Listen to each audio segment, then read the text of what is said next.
Hi, welcome to the class. In this class, we're going to take up the subject of commercial transactions, the types of business deals that occur by the thousands throughout the world each and every day. Have you ever seen a house being constructed? They pour the foundation, and then the next thing they do is put up the framework. Those ugly wooden 2x4s. But those 2x4s, that framework, is going to become the structure that holds the house up.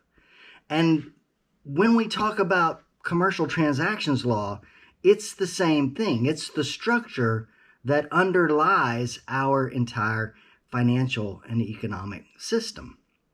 Now, in this class, we're going to be looking at two types of commercial transactions, both of which, of course, are vital to our everyday lives. The first has to do with a sale of a good. Sales of goods, again, occur each and every day. You go to the grocery store, you buy products, those are sales. The grocery store originally purchased those products from a third-party distributor, those are sales. The third-party distributor bought them from the farmer, those are sales. Those are all sales of goods. And when you think about it, you have to wonder, how does it all work? Now, in a simple face-to-face transaction, it's pretty clear-cut, right? You go to the store, you go to the convenience store, you take a bag of chips off the shelf and you bring it to the cashier and you give him the money and he gives you the chips and, hey, you've done it. You've conducted a sale of goods. But what if it's a transaction involving growing crops? What if it's a transaction that involves a multi-million-dollar piece of oil field equipment? How is it that we protect the buyers and the sellers in those arrangements? So that's what we're going to be focusing on in the first half of the class. Well, probably first 2/3 of the class. Now, the second third, the end of the class, is going to be based on secured transactions, security interests. How are they created and how do they work? Now imagine you decide to buy a new car and you go to the dealer and you pick out a vehicle and then you go sit down to do the paperwork.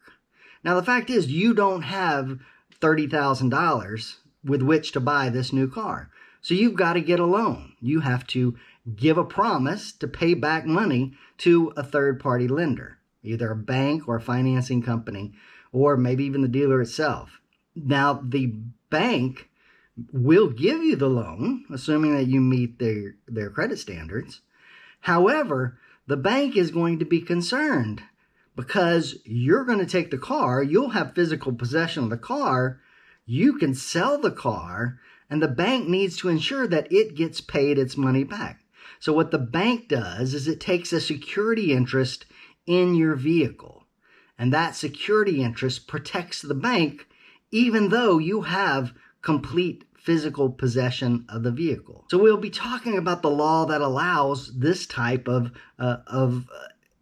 transaction to occur. Security transactions law.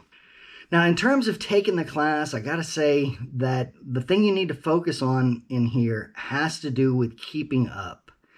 What we've done in this class is to make it so that every chapter stands alone, and we will take a quiz or exam following each and every chapter. That's 7 chapters that we're going to cover, 7 exams, and they're going to come in rapid succession. So once every 2 or 3 weeks. Now the dates are already in Canvas. I tell you to go copy them down, put them into your own calendar. You're going to have a 72-hour window in which you can take the exam. And of course, there are no proctors needed.